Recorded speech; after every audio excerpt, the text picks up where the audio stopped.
What does the LDS Church's new Gospel Topics Q&A on the concept of race get right, get wrong, and tell us about the broader story of Mormonism's development?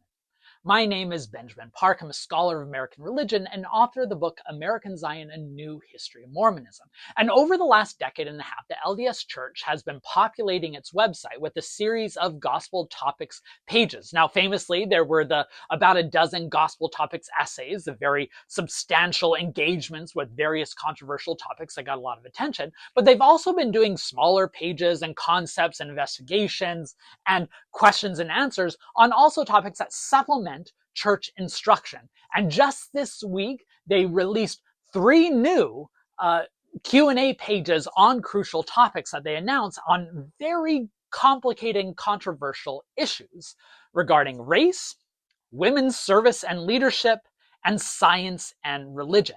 Now, there's a lot to unpack in each of these, so I'm going to do a video on each. And so today, let's just focus on the Q&A on race and the Church of Jesus Christ of Latter-day Saints. Now, famously or infamously, the LDS Church featured a racial restriction for nearly a century and a half in which members of the faith who had African ancestry were denied either ordination of the priesthood in the case of men or access to temple rituals in the case of men and women. Now, this Q&A talks about both that history of the restriction that did not end until 1978, but it also discusses contemporary issues. So I'm going to break this video into 3 primary parts: the origins of the racial restriction, the end of the racial restriction, and then contemporary issues. And within each of those sections, I'm going to talk about what the Q&A does well, where it comes up short, and also what are some of the larger lessons we can get from the faith's engagement with these issues about the larger religious tradition. Let's dig in.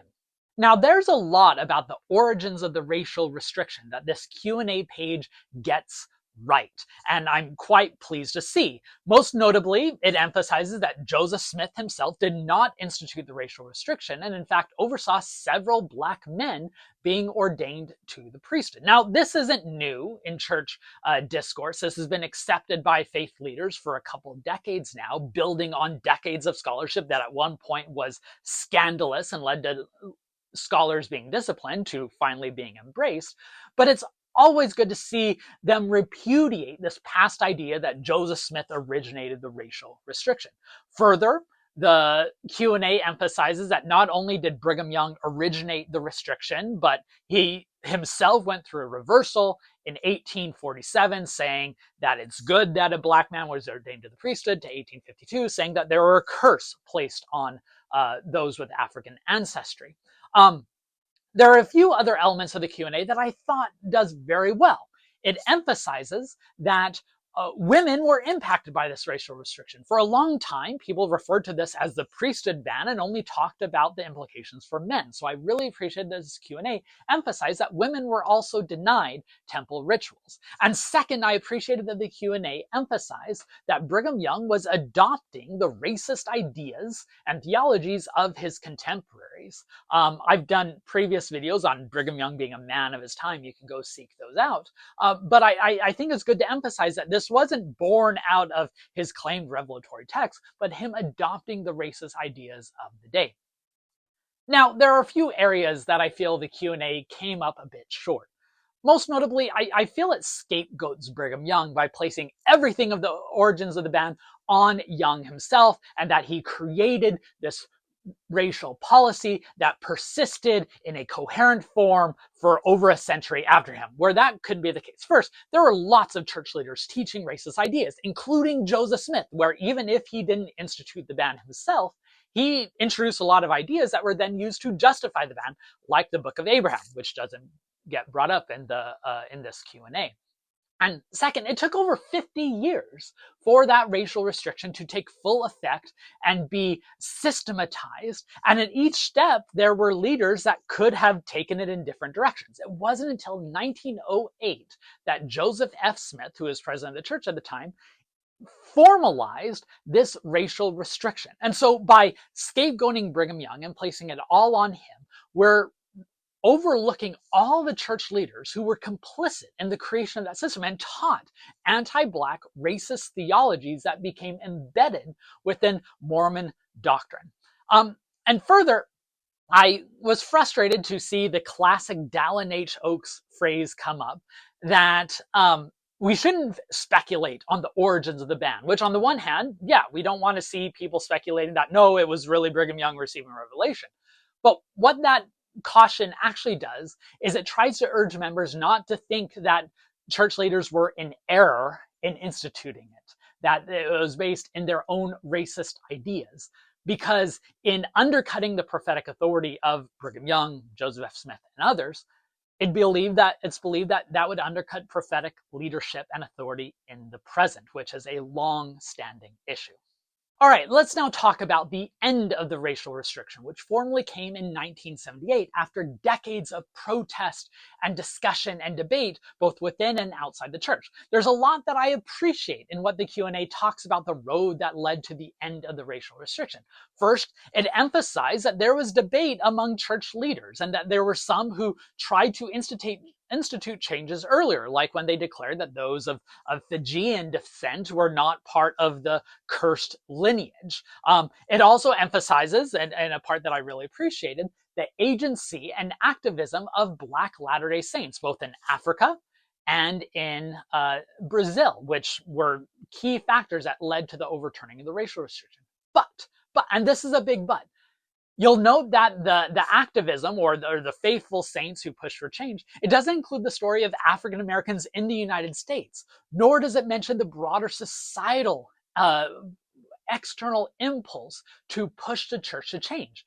You can understand why the church doesn't want to talk about that, because they don't want to seem like they can listen to external pressure, because they don't want external pressure on their various issues today. So by framing the push toward repealing the racial restriction as one as internal prayer and reflection, rather than reaction to external agitation, it overlooks the actual historical story there and reaffirms priesthood authority and infallibility. And further, in emphasizing that the reason why the restriction wasn't ended earlier was because leaders prayed about it and were told it wasn't time, that overlooks the fact that the racial restriction would have been ended several times before 1978 if it wasn't for apostolic holdouts, leaders of the faith who did not want to rescind the racial restriction because they believed in the white supremacy of racial hierarchies.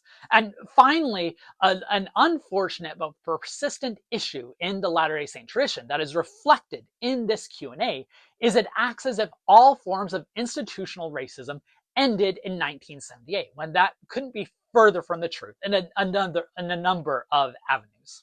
All right, when it comes to other odds and ends and contemporary issues in the Q&A, there's a few things I really like.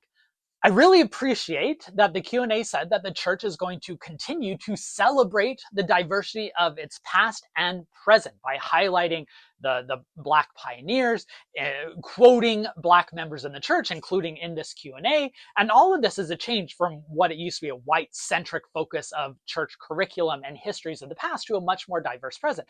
I know this is a low bar, but we're currently living in an environment where the United States government has issued a statement this week that they're not going to celebrate Jackie Robinson because of the color of his skin. So yes, I wish we could see more, but just the fact that they're going to celebrate diversity is, in today's backward time, and I know this is depressing, that's still something to celebrate. Second, I really appreciate the statement in response to the question is, was Jesus Christ white, as depicted in a lot of artistic renditions, saying that they said no. Jesus Christ was not necessarily white, even though a lot of artistic representations, including in the church, read all artistic representations of Jesus Christ, depict him as a Euro-American savior. And this means that official church paintings are no longer going to depict Jesus Christ as solely a Euro-American savior, right? Right? Anyways, a few things where I felt it came up short.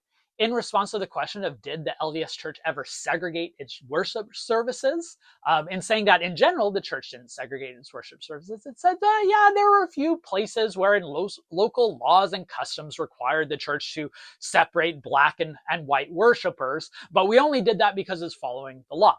That's a cop-out.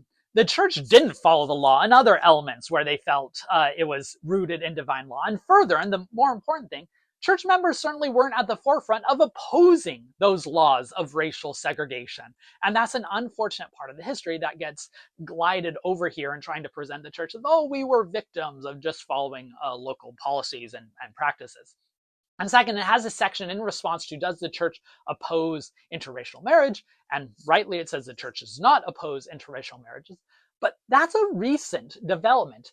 Youth manuals, as recently as just about a decade ago, still discouraged interracial unions, which is an example of how institutional racism persisted past 1978. So it's a bit frustrating to see some issues fully tackled head on, like Brigham Young's racism, while others, like Spencer W. Kimball's continued opposition to interracial unions, get ignored.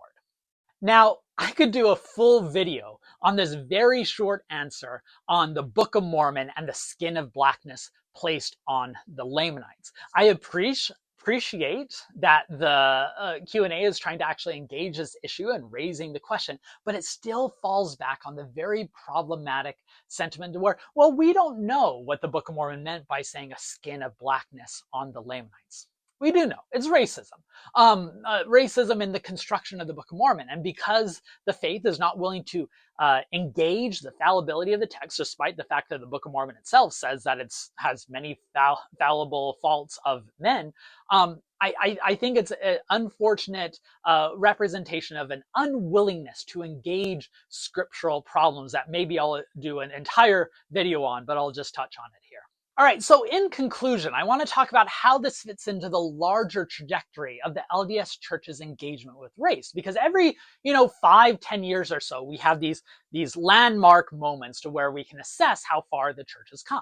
And so when you compare this to, say, the church's all are alike unto God statement in 2012 in relation to the Randy Bott fiasco, maybe a topic for a whole video another day, or the race and the priesthood gospel topics essay, there's not much theological progress found here. It's mostly restating some of those older issues, except for a few exceptions, which I highlighted. And further, it shows that the LDS Church is still unable or unwilling, probably both, to take steps that undercut prophetic and scriptural authority.